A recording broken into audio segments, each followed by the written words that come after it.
सभी को सादर जय जिनेंद्र। छह ढाला प्रतियोगिता की आज हम पंचम ढाल पाँचवीं ढाल के अंतिम 4 छंदों पर आ चुके हैं। आज हमारी 27वीं क्लास है। इसकी हमने परीक्षा अभी पूरी कर ली है, पर क्लास रह गई थी, वीडियो क्लास की आवश्यकता है, इसलिए ये वीडियो डाल रहे हैं। आज हम छंद नंबर 12, 13, 14 और 15 इन 4 छंदों पर चर्चा करेंगे। ये 12 भावनाओं के मुख्य 3 छंद है और बाद में छठवीं ढाल का समझ इंट्रोडक्शन है आगे अपने को। तो 3 छंद 3 भावना हमें जो पढ़नी है वो बहुत महत्वपूर्ण है, इसलिए वीडियो को बनाना बहुत आवश्यक था। अब हम उसके छंद नंबर 12 को लोक भावना की चर्चा करते हैं। उसमें लिखा है कि नहु न करे न धरे को, षटद्रव्यमयी न हरे को, सो लोक माहि बिन समता, दुख सहे जीव नित भ्रमता। ठीक है, दुख लहे है न, सहे जीव। तो इसमें क्या लिखा है कि सबसे पहले लोक का वर्णन किया कि लोक अर्थात क्या। हम बोलते हैं लोक में लोक मतलब क्या होता है, एक आकाश द्रव्य है जो अनंत है, अनंत विस्तार है जिसका, उसके अंदर कुछ सेंटर पार्ट में एक लोक आकाश है जहाँ पे 3 लोक है, उसमें ऊर्ध्व लोक, मध्य लोक, अधोलोक है ना। तो 3 लोक वाला जिसका आकार परस्परों ग्रहों वाला जैसा है, जैसे कोई व्यक्ति अपने का खड़ा हो मनुष्य और अपने दोनों हाथ अपने कमर पर रखा हो और दोनों पैर फैलाए हुए हो, ऐसे शेप का वो परस्परों जो ग्रहों का आकार है, इस आकार का लोकाकाश होता है। तो ये लोकाकाश, और उसमें 6 द्रव्य है लोकाकाश में, और लोकाकाश के बाहर सिर्फ आकाश द्रव्य है अकेला।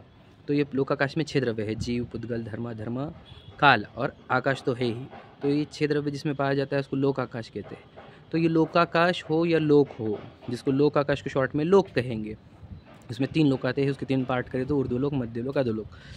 मध्यलोक में रहते हैं।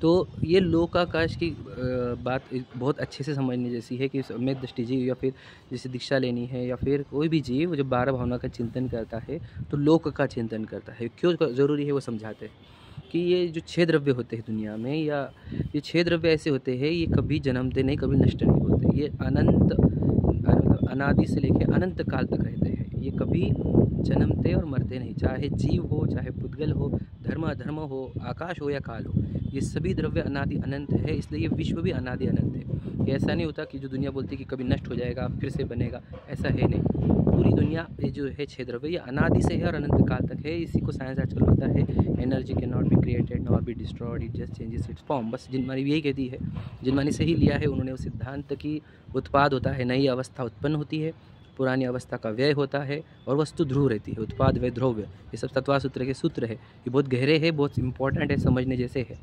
तो क्या कहा जाता है वहाँ पर कि ये लोक जो है इसमें ये जीव अनादि से है।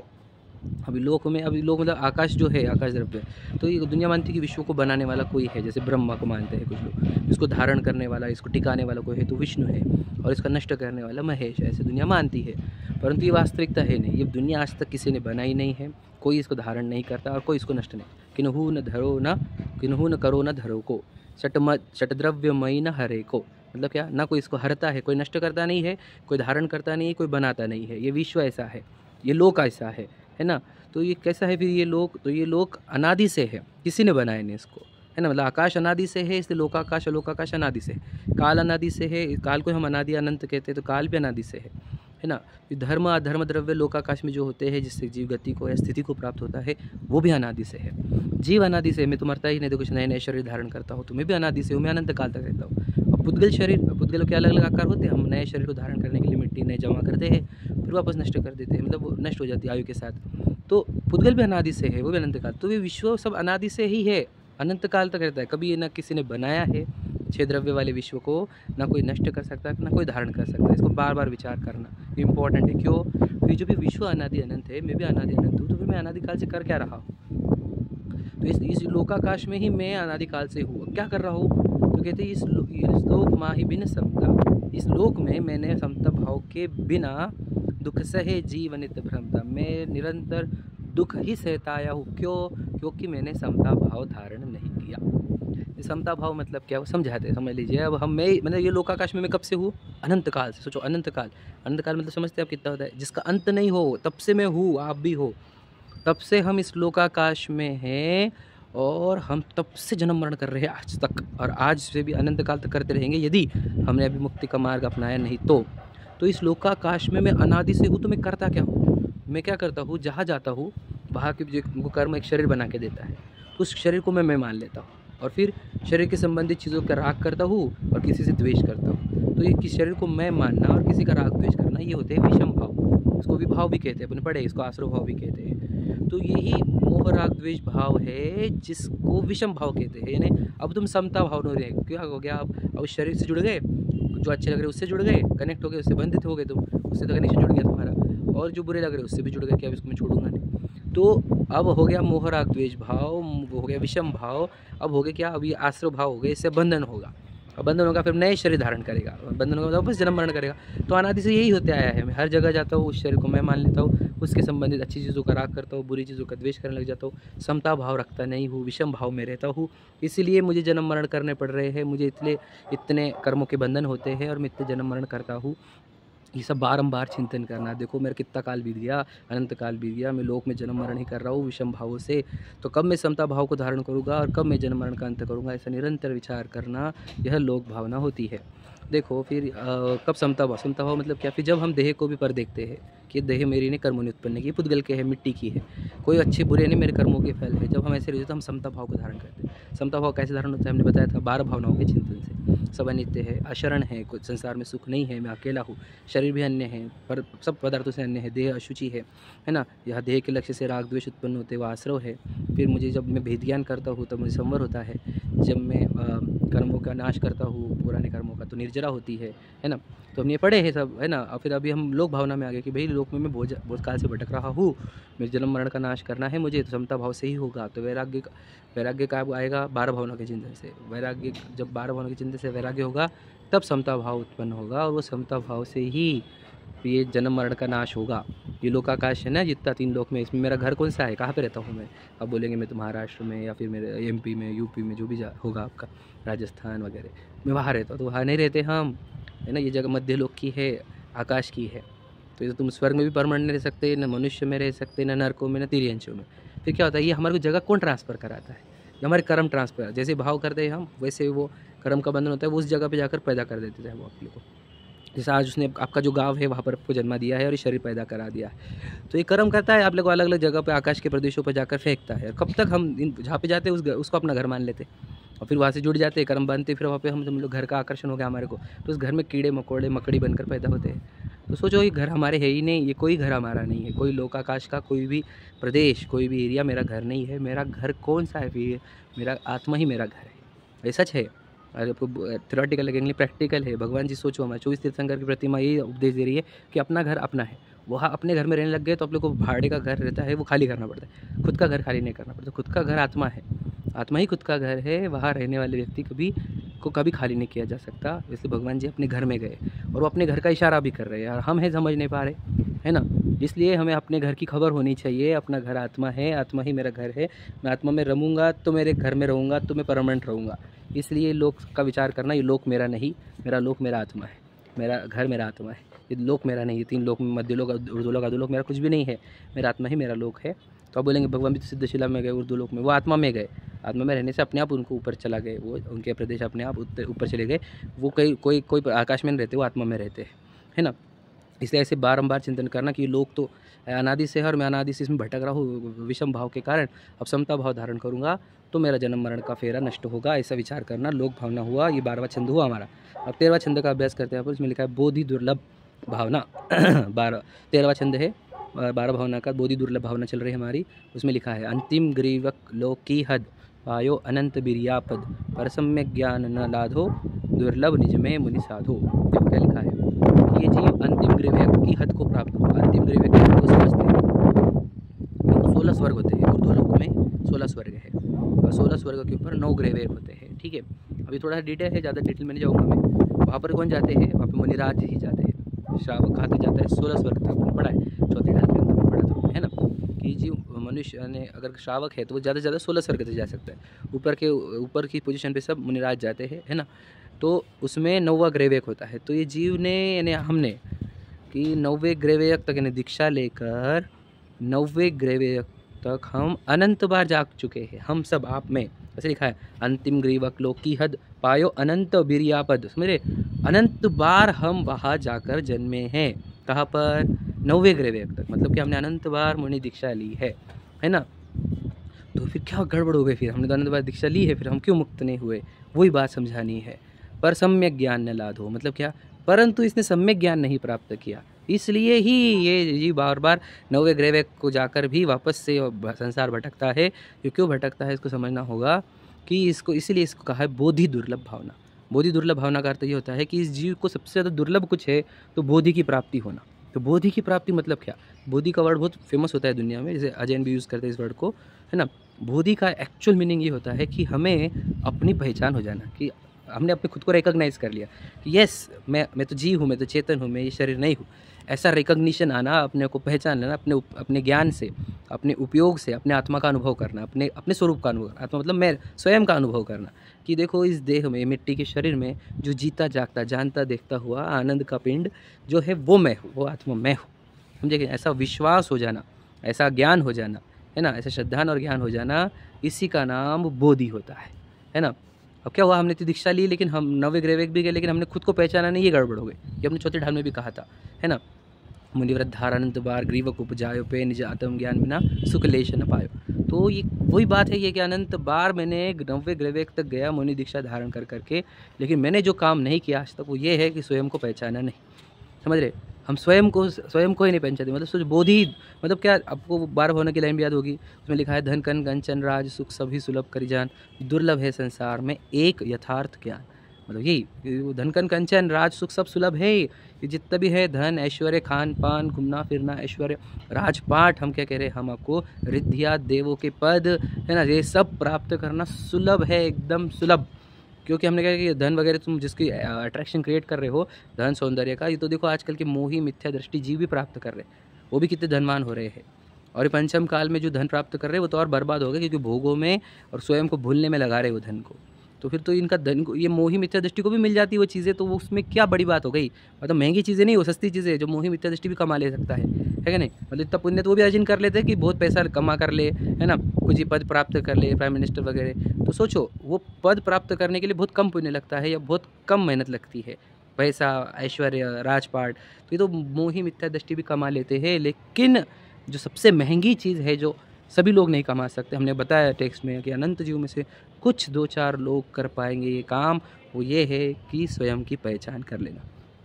समझे कि नहीं, क्योंकि ये सबसे दुर्लभ है, बाकी सब सुलभ है, सब सुलभ है। और हम सुलभ चीज़ों के लिए, वो धन ऐश्वर्य के लिए, हम सोचो वो जो सुलभ चीज़ है उसके लिए हम आत्मा कल्याण छोड़ देते हैं, धर्म ध्यान छोड़ देते हैं, है ना। जो सुलभ है और आत्म कल्याण करना दुर्लभ है, स्वयं को पहचानना दुर्लभ है, क्योंकि हमने इतने जन्म मरण में क्या क्या नहीं पाया। हमने क्या कहा, कितने बार राजा महाराजा सब हो चुके हैं, हम देव इंद्र आदि आदि सब हो चुके, समझे, बहुत बार हो चुका है, अनंत बार मुनिराज बन के 90 ग्रह तक हम अनंत बार गए हैं, तो हम क्या क्या नहीं बने आज तक, सब हो चुका है। तो सोचो हमें, तुम मुश्किल से देखो, किसी को तो अनंत जीव तो निगोद में ही है, किसी को मुश्किल से वो 1 इंद्रिय से 2 इंद्रिय बनता है, कोई 2 इंद्रिय से 3 इंद्रिय बनता है, बहुत मुश्किल होता है ये सब, दुर्लभ, उत्तरोत्तर दुर्लभ, मैंने बताया है वहाँ पे। मतलब उसके बाद को और दुर्लभ, 3 इंद्रिय बनना, 4 इंद्रिय बनना, पंचेंद्रिय बनना, पंचेंद्रिय में भी संगी मतलब मनुष्य मन वाला बनना, फिर उसमें भी मनुष्य बनना, संगी पंचेंद्रिय में भी, मनुष्य में भी उसको जिनेंद्र भगवान का धर्म, भारत जैसे देश में जन्मना, है ना, जहाँ पे तीर्थंकरों की वचन चलते हैं, फिर भारत में जन्म लेना, फिर वहाँ पर भी जैन कुल में जन्म लेना, जैन कुल में भी उसे जिनेंद्र भगवान के उपदेश जिनवानी सुनने को मिलना, ये एकदम दुर्लभ है। कितने कम जीवों को मिलता है, आप ही देख लो, कितने कम लोगों को, है ना, उसमें हम है ना। तो हमें दुर्लभ तो, लेकिन इतना भी हम बहुत बार कर चुके हैं, है ना, मुनि दीक्षा भी ले ली है हमने, लेकिन गड़बड़ एक ही चीज़ रह गई थी, वो ये थी कि हम स्वयं को जानना भूल गए, स्वयं को जानना नहीं है हमने, और यही महान भूल है। इसलिए बार बार इसका चिंतन करना कि सबसे कुछ दुर्लभ है तो वह है बोधि। बोधि मतलब स्वयं का भान होना, स्वयं की पहचान होना, होश में आना, बेहोशी से, मोह की बेहोशी से हटकर होश में आ जाना, अरे मैं तो जीव हूँ, बस मैं तो शाश्वत सत्ता हूँ। क्योंकि हमने तो कोई चीज़ मरती नहीं दुनिया में, कोई चीज़ खत्म नहीं होती, हम लोग भावना में बोले मैं भी जीव हूँ, मैं खत्म नहीं होता, मनुष्य शरीर छूटेगा गारंटी है, लेकिन मैं नहीं मरता, ऐसा विश्वास हो जाना, ऐसे खुद की पहचान हो जाना, भ्रम से बाहर आना। ये दुनिया पूरी भ्रम में है, इन दुनिया से होड़ मत लगाओ, इन दुनिया के चक्कर में मत आओ, ये सब भ्रम में है दुनिया, इनके चक्कर में हम अपना जीवन बर्बाद कर देंगे। इसलिए हमने ये बात ध्यान रखना चाहिए कि सबसे दुर्लभ कुछ है तो बोधि है, स्वयं की प्राप्ति है, स्वयं के स्वरूप की प्राप्ति, स्वयं की पहचान होना, ये सबसे दुर्लभ कार्य है। इसलिए इसका बारंबार चिंतन करना बोधि दुर्लभ भावना है। बार बार इसका चिंतन करते हैं कि बड़े भाई सब कुछ मिल जाता है लेकिन ये बोधि नहीं मिलती, सब कुछ मिल जाता है लेकिन बोधि नहीं मिलती है, सब बारंबार। तो मुझे बोधि प्राप्त करना है, मुझे स्वयं को पहचानना है, मुझे स्वयं को जानना है, मैं भ्रम में ना चला जाऊँ, मैं भ्रम में ना चला जाऊँ। तो ऐसा बारंबार चिंतन करना, ये बोधि दुर्लभ भावना है। ऐसी हमारी 13वां छंद हो गया, बोधि दुर्लभ मतलब 11वीं भावना हो गई। और अंतिम भावना जो है 12वीं भावना धर्म भावना, और वो 14वां छंद, उसके हम अभ्यास करते हैं। 14वें छंद में क्या लिखा है? जो भाव मोहते न्यारे, दृग ज्ञान व्रतादिक सारे, सो धर्म मुनि ने जब धरिए, सो धर्म जबे जिय धारे, तब ही सुख अचल निहारे। देखो क्या लिखा है, वर्ड क्या है? जो भाव मोहते न्यारे, ठीक है, बस इतना ही समझते हैं पहले। भाव मोह, देखो मतलब 2 वर्ड है, भाव और मोह। मतलब क्या? मोह भाव, सादी भाषा में। तो मोह भाव क्या होता है वो समझते हैं, ध्यान से सुनना इंपॉर्टेंट है। कि मोह भाव अर्थात भ्रम में आना, इल्यूजन में आ जाना, समझ रहे? भ्रमित हो जाना, बेहोशी में आ जाना, है ना, कॉन्शियस स्टेट से खत्म हो जाना, अनकॉन्शियस सब कॉन्शियस हो जाना, ये होता है मोह भाव सीधी भाषा में, समझ रहे? जो मोहन धूल डाल देना, हिप्नोटाइज्ड हो जाना, इंग्लिश में अगर आप बात करें तो हिप्नोटाइज्ड हो जाना, ये होता है मोह भाव। अब मोह भाव के 2 प्रकार होते हैं, एक दर्शन मोह, अरे चारित्र मोह, समझ रहे? ये भाव के 2 प्रकार। क्यों ऐसा है 2 भाव? क्योंकि 2 कर्म की प्रकृतियाँ भी है, दर्शन मोहनीय और चारित्र मोहनीय। ये मोहनीय कर्म के 2 प्रकार होते हैं, ठीक है। तो दर्शन मोहनीय कर्म जो है वो सभी कर्मों का सेनापति कहा जाता है। कर्म 8 कर्म हैं, उनकी सेना है अनंत, है ना।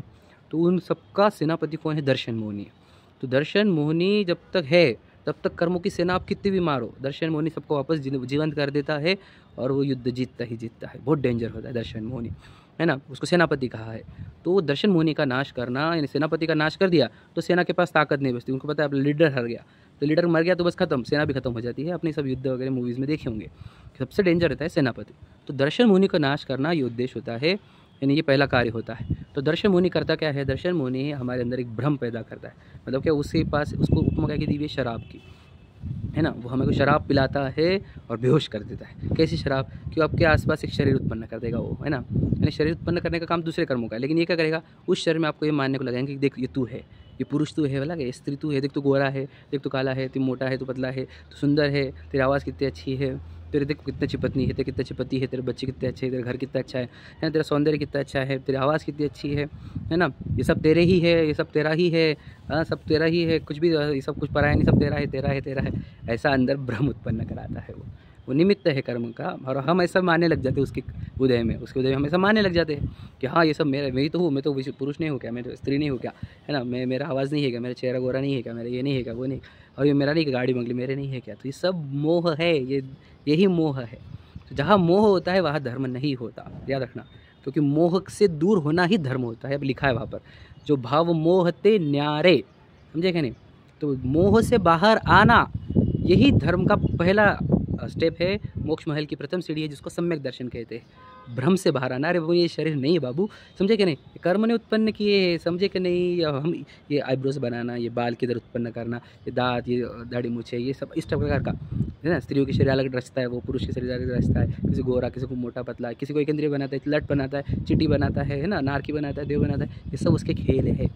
अब हम इस खेल से बाहर आ सकते हैं क्योंकि हमने महान जैन शासन को प्राप्त किया।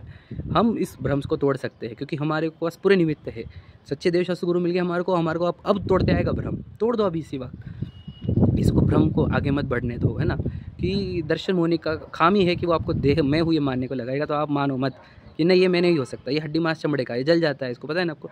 इसको सीढ़ी वो लकड़ी पे बिछाएंगे, जला देंगे, आधे घंटे में साफ़। मशीन आ गई, अब तो 2 सेकंड में साफ़ हो जाता है। मिट्टी है वो मैं नहीं हूँ, मिट्टी का शरीर है ना। तो इसको बारंबार विचार करो कि ये मोह है, मुझे दर्शन मोह नहीं बोलते इसको। खुद का स्वरूप भूल जाना, है ना, 7 तत्व उल्टे मानने लग जाता है, स्वयं को शरीर मानने लग जाता है, यही दर्शन मोहनी है, यही भाव मोह है। और जब इसका नाश होता है तो उसको बोलते हैं सम्यक दर्शन, है ना। दृग, वहाँ पर वर्ड यूज़ किया था सम्यक दर्शन को। और फिर स्वयं को जान लिया हमने, करे देह के भीतर जो एक चैतन्य वस्तु है, अनंत गुणों का पिंड, है ना, द्रव्य, जीव द्रव्य, वो मैं हूँ। सत्ता जो हमेशा रहता है, शाश्वत, अनादि से अनंत काल तक रहता है, वो मैं हूँ, शाश्वत सत्ता, जिसमें से अंदर से ज्ञान सुख उत्पन्न होता है, जिसमें से केवल ज्ञान आता है, सिद्ध दशा आती है, अर्यंत दशा आती है, वो महान सत्ता मैं हूँ। जब ऐसा विश्वास होता है हमारे को, तो हमारे भाव कितने उछलते हैं। मनोरंग चिंता मनी लय, ऐसे लिखते हैं हम कि जब मुझे मेरी पहचान हुई तो मुझे ऐसा आनंद हुआ जैसे एक रंग को चिंतामणि रत्न मिला हो, है ना, ऐसा हम बोलते हैं प्रभु पतित पावन में। तो मुझे तो चैतन्य चिंतामणि रत्न मिल गया भैया, अब तो मुझे तो अनंत सुख का उत्पन्न करने का स्थान मिल गया। तो वो इतना आनंदित होता है, वो सम्यक दर्शन होता है, भाव मोह नष्ट हो गया, ये शरीर अपना नहीं भैया, ये शरीर कर्म ने उत्पन्न किया, ऐसा मालूम पड़ जाता है। और फिर भी थोड़े बहुत राग द्वेष होते हैं उसको, तो ये राग द्वेष क्यों हो रहे हैं, ये चारित्र मोहनी के उदय से, चारित्र मोहनी का उदय रहता है उसको, थोड़े राग द्वेष होते हैं। तो राग द्वेष भी क्यों, पहले तो क्यों उत्पन्न होते थे, क्योंकि देह को मैं मानता था, तो बहुत उत्पन्न होते थे, अनंत अनंत अनुबंधी कहते उसको। तो वो एकदम नष्ट हो गया, थोड़े से बचे उसके, तो वो 3 कषाय चौकड़ी बची अली उसकी, अब वो उसको थोड़े राग द्वेष होते, वो भी नाश करता है वो, तो उसको नाश करना ही सम्यक चारित्र होता है, जो अपन ने पढ़े कि वो अणुव्रत के द्वारा कुछ राग द्वेष का नाश करता है। अभी हम महाव्रत पढ़ने वाले हैं अगले 6वीं ढाल में, तो वो बचे हुए राग द्वेष का भी नाश करता है, काय से, महाव्रत के निमित्त से, व्रतों के माध्यम से। तो ये राग द्वेष का नाश करना वो चारित्र मोहनी का नाश है। तो जब ये जीव दर्शन मोहनी का यानी भ्रम का नाश करता है और राग द्वेष का नाश करता है, दर्शन मोहनी और चारित्र मोहनी का नाश करता है, मोह भाव का नाश करता है, तब ही जीव को धर्म होता है। सम्यक दर्शन ज्ञान चारित्र ही धर्म है, समझे। भगवान जी जो बता रहे हैं हमारे को, वो यही बता रहे हैं कि स्वयं को जानो, पहचानो, स्वयं में लीन हो जाओ, मोह का नाश करो, राग द्वेष का नाश करो, यही धर्म है। समझे बात, समझना। जो प्रारंभिक भूमिका में रहते हैं, जो बेसिक लोग रहते हैं, उनको बोलते हैं भगवान जी के पूजन धर्म है। लेकिन जैसे आप आगे के लेवल पढ़ोगे, हम बताएंगे कि भैया अपने आत्मा को जानना, पहचानना और स्वयं में लीन होना ही धर्म है, क्योंकि देखो भगवान जी की प्रतिमा भी यही उपदेश दे रही है ना। तो जो भाव मोहते न्यारे दृग ज्ञान व्रताधिक सारे, दृग ज्ञान सम्यक दर्शन, ज्ञान मतलब सम्यक ज्ञान, व्रताधिक मतलब वही तो सम्यक चारित्र सारे ते सो धर्म, जब मुनि जब सब सो धर्म, जब ये जीव ऐसा धर्म धारण करता है, तब ही जीव को अचल सुख मतलब जो कभी नष्ट नहीं होता, है ना। सो धर्म जबे जिय धारे, तब ही सुख अचल निहारे, तभी उसको अचल मतलब जो नष्ट नहीं हो, ऐसा अनंत सुख मिलेगा। कब, जब वो ऐसे सम्यक दर्शन, सम्यक ज्ञान, सम्यक चारित्र रूप धर्म को अंगीकार करेगा। समझ रहे हम, बहुत गहरी बात है कि जब तक हम मोह में है, धर्म नहीं होता। जो मोह में है वो धार्मिक नहीं, जो मोह से बाहर है वो ही धार्मिक है, ये बात याद रखना। जहाँ मोह वहाँ धर्म नहीं, जहाँ धर्म है वहाँ मोह नहीं, ये रूल याद रखना। ये सब रूल इंपॉर्टेंट रूल्स है ना। तो हम मोह से बाहर आ रहे हैं क्या, हम सम्यक दर्शन को प्राप्त हो रहे हैं क्या, हम शरीर को भिन्न जानते हैं क्या, है ना, शरीर से भिन्नता दूर कर रहे हैं क्या, हम राग द्वेष दूर कर रहे हैं क्या, नहीं कर रहे, तो हम मोह में है। हम मोह में है तो अभी पत्नी मेरे बच्चे, उसके चक्कर में मंदिर नहीं आते, भक्ति पूजन नहीं करते, है ना। तो फिर अब तो मोह भारी बढ़ रहा है, तो फिर अब तुम्हारा कोई भला नहीं कर सकता, क्योंकि मोह ही अधर्म है और स्वयं को जानना ही धर्म है।